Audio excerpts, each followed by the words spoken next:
Everyone. Thank you all for coming.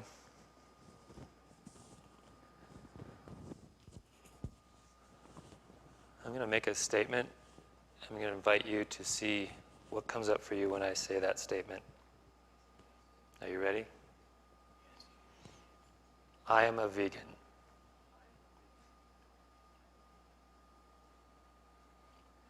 Now, some of you probably had a reaction to that.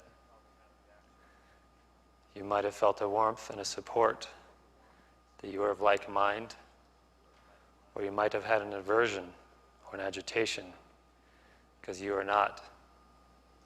And you felt that perhaps you felt left out or put upon, or that I was trying to put myself in a place of superiority over you. The reason this came up for me is I have a very strict diet. I'm a vegan, but I'm also gluten-free, tomato-free, avocado-free, a couple other things, peanuts. People say, wow, Shad, you must have a lot of allergies to food. And in fact, I don't see my life that way. I see that I listen to my body and it tells me there's various things it likes and there's various things it doesn't like. I don't bother myself with trying to label what that means. I just recognize that my body speaks to me in ways, and I listen. This came up for me recently. I was on a trip last week with friends from high school, and we were all trying to share the burden of cooking meals throughout the week that we spent time together. And I had the most difficult dietary restrictions of anyone there, and often feel embarrassed in situations where people are supposed to cook for me or try to cook for me because I have so many restrictions. In a lot of situations I won't even mention it. I'll just eat whatever is served and have my body not be so happy later on, and we'll have a conversation. But these are my friends, so they wanted to go out of their way to be able to cook for me and my wife and do whatever restrictions we had. At one point during the trip, one of my friends said to me, "What's the most difficult part about your diet?" And I thought it was an interesting question. And we have probably the most exact opposite diets you could possibly imagine. And he didn't ask it in a judgmental way. He asked it in a very honest way. And I stopped and I really had to think for a while. It wasn't the things I don't eat or can't eat. It wasn't the time I have to spend at a restaurant scouring the menu to find the one or two items I can have when I'm there. All that's just become a part of my life, and I don't think about it. It doesn't bring difficulty. And so I sat with it for a moment, and I responded, the hardest thing about my diet, the most difficult thing, is not judging others who have a different diet than me. And to sort of preface that, I became vegetarian when I was 12 years old, when my father gave a talk. It would have been before this church, it would have been at the church previous to this one, about vegetarianism, about spirituality, and about compassion for animals and connection to all life. And I heard that talk, and afterwards decided I was not going to eat meat anymore. They actually still ate some meat at that time, so I would have to sort of make my own meals around that, but they would do the best they could, my parents raising us to make that food. And it was 5 years ago when I met my wife, and we talked a lot more about our diets, that I became vegan, as she was vegan at that time. And so it was a choice that began the whole journey of my life with food. I was about 12 years old when I decided to become a vegetarian. And I started reading a lot of spiritual books at the time as I was growing my spiritual process and finding a lot of things that corroborated my choice. That vegetarianism is the route that you should start taking on your spiritual path. And so I felt empowered by that. And as I grew, I read more books and different books by different authors and teachers and masters. And many of them would come to say a similar thing, that a vegetarian or vegan diet is the cruelty-free diet that allows you to grow spiritually. And then I began to really advance on my spiritual path and recognize that I was becoming militant and arrogant about my diet, as if I had chosen the correct one, and anyone not in adherence to that one was wrong. And I would get angry with people that actually didn't share the diet I shared, because I had all the justifications in the world why I had that diet and how it was the right one that we should all have. That went on for several years through my young adulthood. It's probably in the last decade that it became very apparent to me that even if I was to believe that I had the correct diet, I was pushing more people away from it than bringing them to it. Even if I truly believed the way I ate was the way that everyone should eat, the way I was living was pushing more people away from that than bringing them to it. My example was that my diet creates an angry, vindictive person that tries to push their power over other people. And if you were to witness that, you would say, that's not a diet I want. A person that judges others, a person that looks down on them, a person that thinks they have a right to say how someone else should live their life.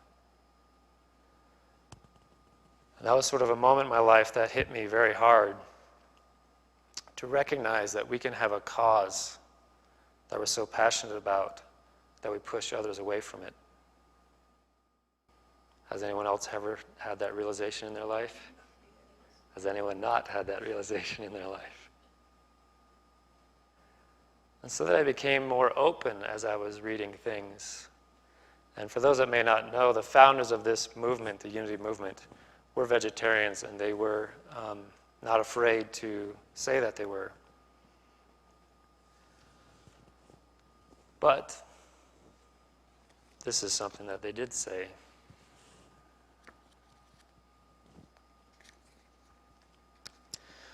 The first step is to grant all people entire freedom to follow their own understanding, no matter how wrong they may appear to us. If they will listen, we may express our ideas, but further than that, we should not go. They should be free to accept or to reject as seems good to them.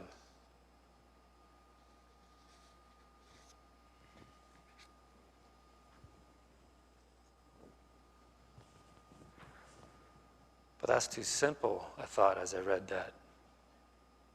Surely the vegan and vegetarian diet is the way to go, as was supported by Yogananda in the book Autobiography of a Yogi and the self-realization path that I follow.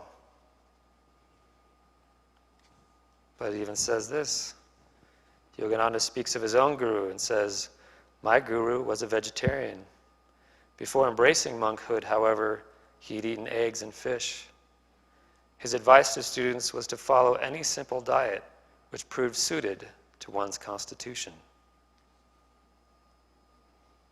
But I thought I had the correct diet.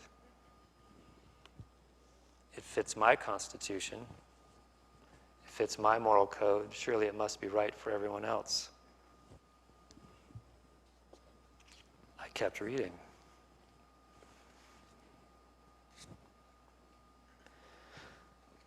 This is H. Emily Cady. She was a friend of Charles and Myrtle Fillmore, the founders of the Unity movement.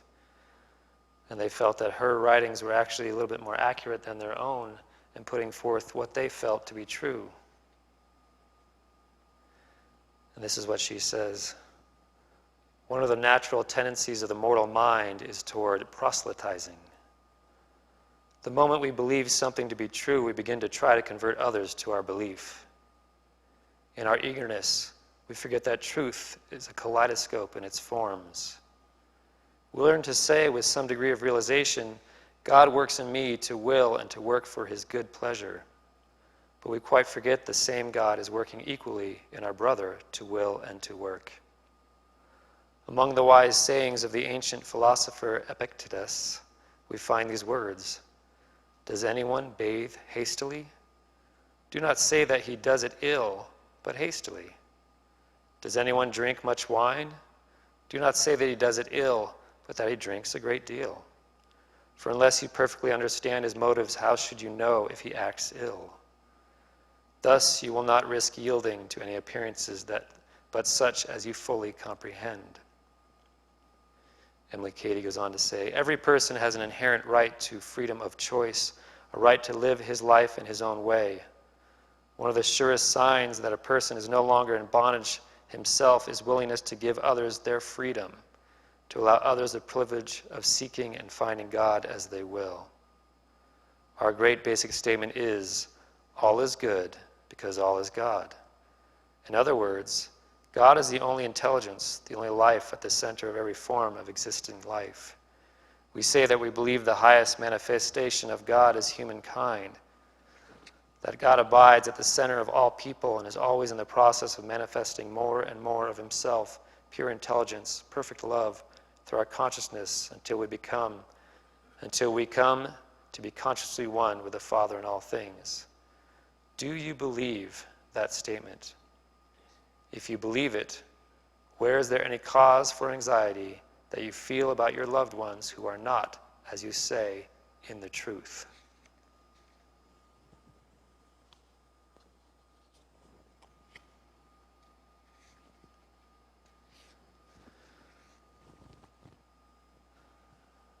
Second to politics, diet might be the thing I've seen aggravate people the quickest. The fascinating thing I discovered when I became vegetarian is that as soon as I said I was, people got defensive. As if that was a statement of attack. And I realized over time that the words vegetarian and vegan had become attack words because of the militant mindset behind it. That we hadn't just simply embraced that we are paleo, we are vegan, we are not vegan, we are gluten-free, we're gluten positive, whatever the other opposite side of gluten-free is. It might be a little bit easier to start accepting diets, but are we willing to take this truth to politics, to the way that people treat others? I invite you to be mindful of what you think is right and how you judge the world around you according to what you believe and perceive to be right. Just be mindful of it. It's a fascinating self-case study as I went through with my own diet. Okay. Yes, we do meditate. We will get to that. It's not just about me and food. So we are going to start a meditation. We'll do about 20 minutes in total. There'll be a portion of it that is guided, and then we'll do the rest to just music, and then I'll guide you out of that meditation. I invite you to find your meditation posture if you have not done so yet. We're looking to find a straight line from the tip of the tailbone up through the top of the head, coming up through the spine. A great little visualization that helps.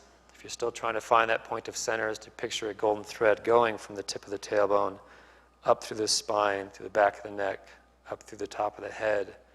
And if you grabbed that golden thread and you pulled, how would that adjust your body? How would that bring you to alignment and to center? It's a good practice to play with that visualization to help you find that center. And if you're having any discomforts during your meditations, it's because you have not found that center and the placement of your hips relative to your thighs, your knees, your calves, your ankles, your hands, your shoulders, your elbows. Whatever posture you're going for, whether that be half or full lotus,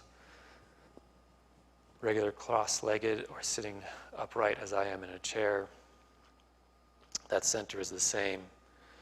You need to find that point of balance where the muscles can relax and cease working and to begin to calm. The more you find that center, the easier it is for the heart, the breath, and the mind to to slow down, and to calm. So take the next 30 seconds or so just to become mindful of your body and the placement of your body, where it is. Is there any point of tension or discomfort that's calling to you? Could you make any micro adjustment to relieve that tension or that discomfort? Could you breathe into that part of your body to release it, to let it go? Take these next few moments to begin that process.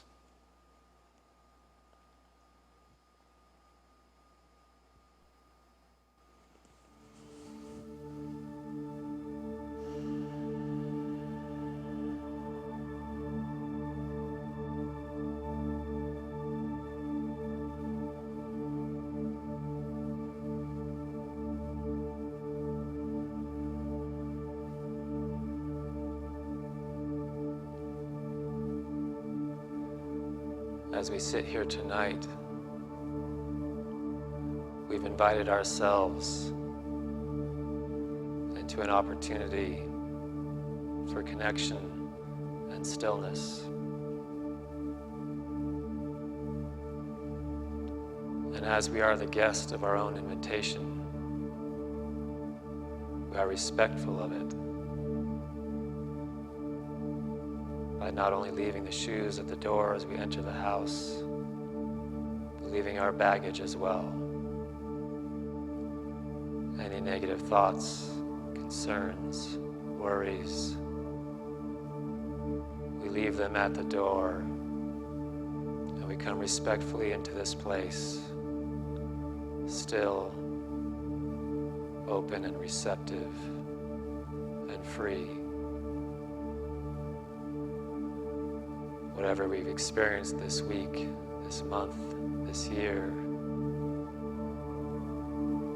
we release it. Whatever expectations of what is to come, we let them be. Whoever we think we are in this moment, we let that go.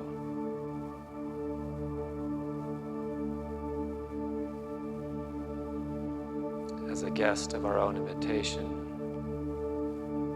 we respect this place with our stillness, our silence, and our presence.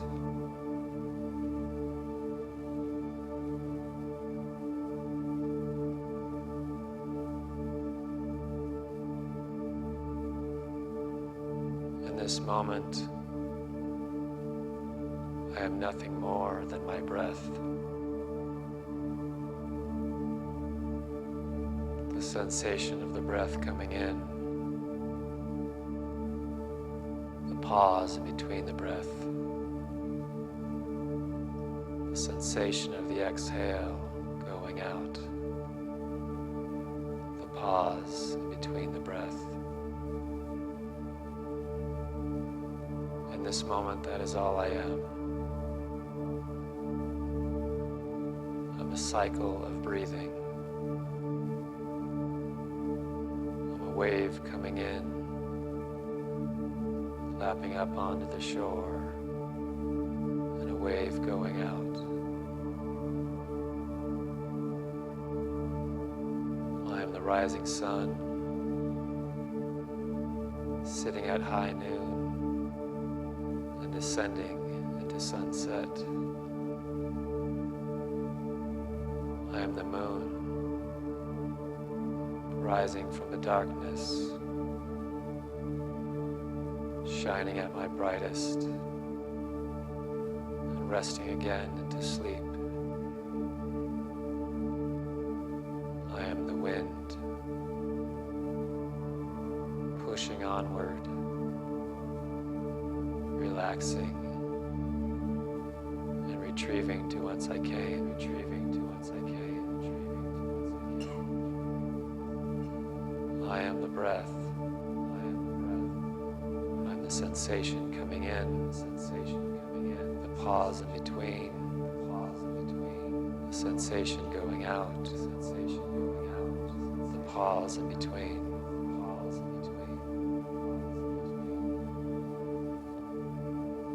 cycles of the seasons.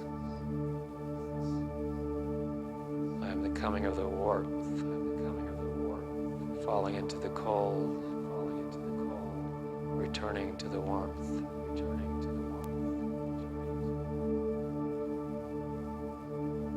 I am the cycle of life, being born and growing to the point of recognizing who I am, to my process of transitioning, to be born again.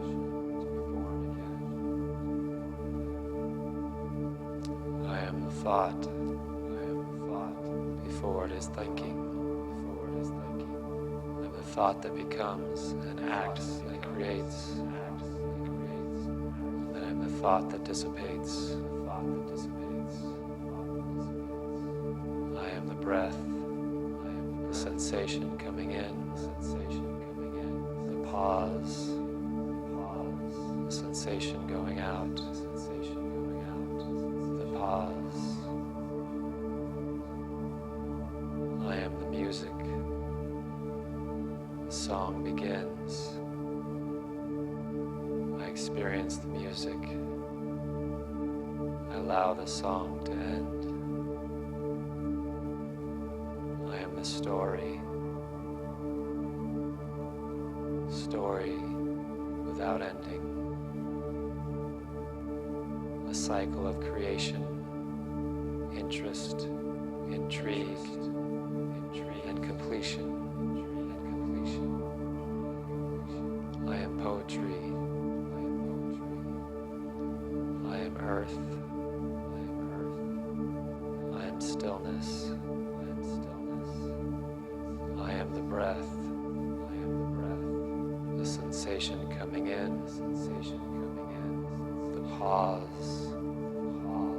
The sensation flowing out. The pause. I am the stillness that has no beginning, that has no end. I am the sensation. That's all I am. That's all I am.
am the breath.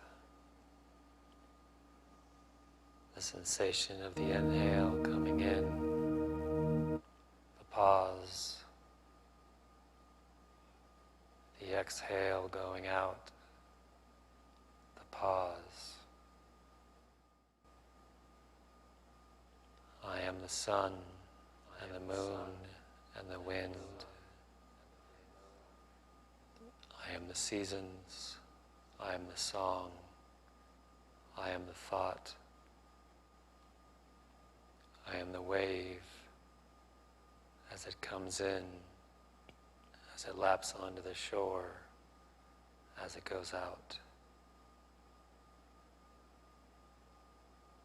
I'm the pulsing and movement and ebb and flow of all creation.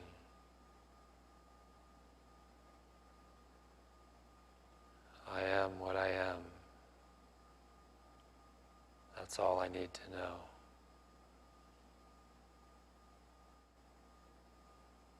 As I become more aware of my breath, feeling the warmth of it coming in, the sensation of it going out, I become once again aware of the placement of my hands on my lap, or wherever they might be, position of my legs, my back, and my head.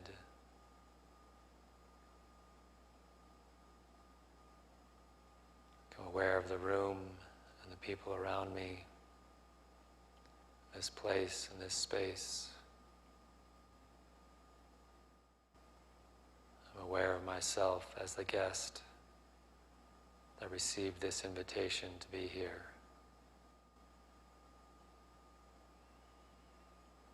As I become more aware of my body and its placement, I allow myself to come back.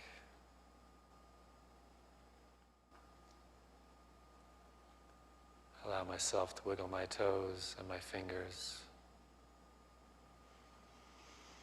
Allow myself to stretch, if necessary, any parts of my body that are calling to be stretched.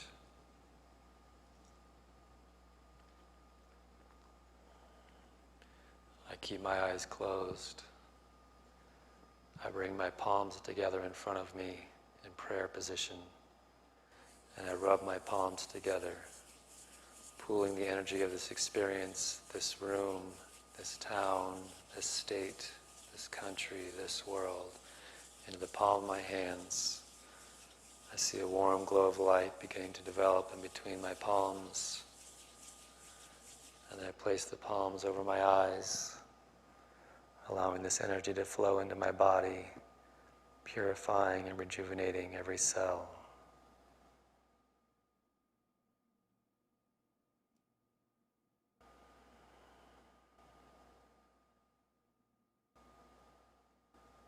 I feel the relaxation that comes with this flow.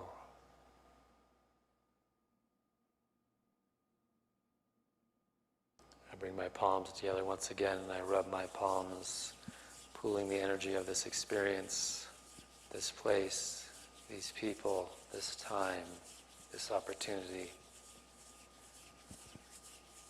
And I open my palms outwards, sending a blessing of light and love to all creatures and all people that share this experience with me, seeing them whole, healthy, compassionate, complete, including the names that I will now read that are in our prayer box seeking healing at this time. Joan Martin, Mike Martin, John Martin, Doug Felkley, Judith Sorg, Buddy Sorg, Carrie Scambaz, Australia Wildlife and Displaced Peoples from the Fires, Chaz Emerson, Susan Stevens, Maurice Roberts and family, Joachim, Miriam Morrison, Larry Morrison, Rebecca Emerson, Kimberly Malone, Bruce Murdoch, Austin Auer, Anthony LaRoche, Corinna, Benjamin Roberts, Dee Cunningham, Melanie LaRoche, Centering Prayer participants, Beverly Wilson, Pastor Agausio Issy Cordova, David Craighead, Louis Ruffolo, California, Nola Iden and daughter Cora, Haley, Pamela Kay, Kate Wilson, Siona Morrison, Allison Kishiyana, Carol and Eddie Parcell, Ann Rex and Dan Lepore, YZ Tiggy and B. Teal, Micah, Lynx, John Parcell, Zaz Teal, Amelia and Claire Parcell, Sarah Parcell, Chris Welch, Jennifer Workman, Yola and Lar, Cousin Eric, Tracy Morenza, Will, the soul of Bill Summer, the family of Bill Summer, Barbara Summer, Isabella Summer, Brian Hemmer, John's family, Tim, Lydia Johnson, Colin Jones, Pat Johnson, Gail Wagner, Steve Taylor. And as I read the last 10 names, I invite you, if you have any name that needs prayer at this time, you can speak it aloud as well to join me. Liz, Casey Masterson Newman, Julie Linden, Billy Watkins, Derek, Kimberly Malone, Shanna Jones, Lori, Tate, Jack, Michael, Dan.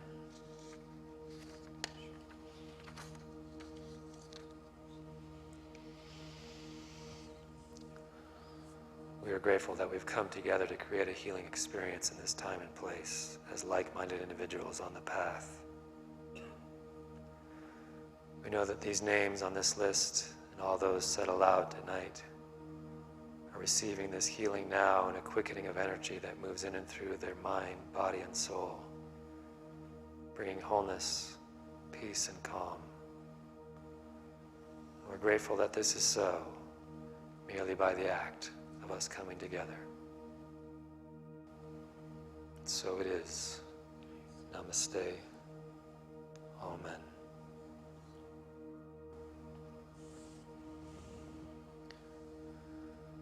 We're going to take an offering for unity now.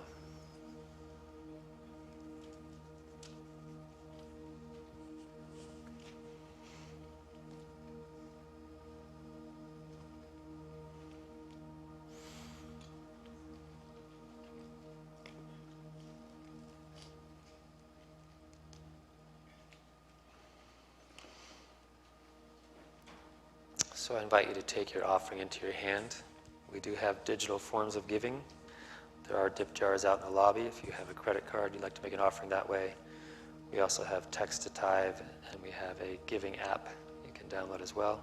If you're curious about those, you can ask me afterwards. But take your offering into your hands, whether it is physical, spiritual, or digital. And I'll say the offering. If you know it, you can say it with me. If not, you can just recognize the presence. Divine love, through me, blesses and multiplies all that I have, all that I give, and all that I receive, because I give.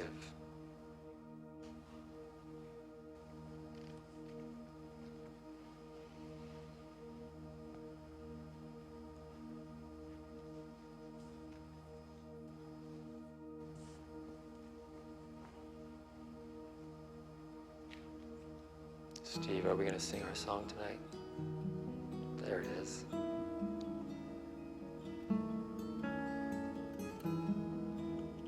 If you know this song, you can sing along. If you don't know it, you'll pick it up pretty quick. Why have you come to earth? Do you remember?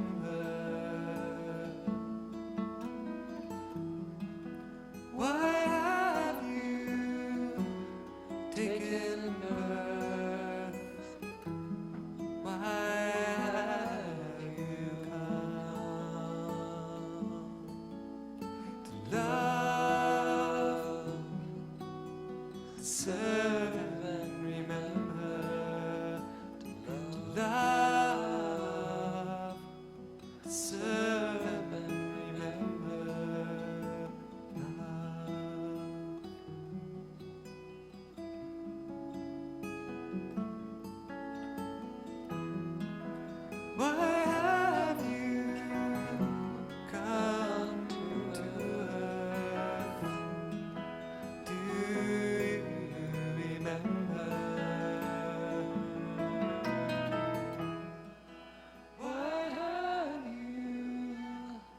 taken birth?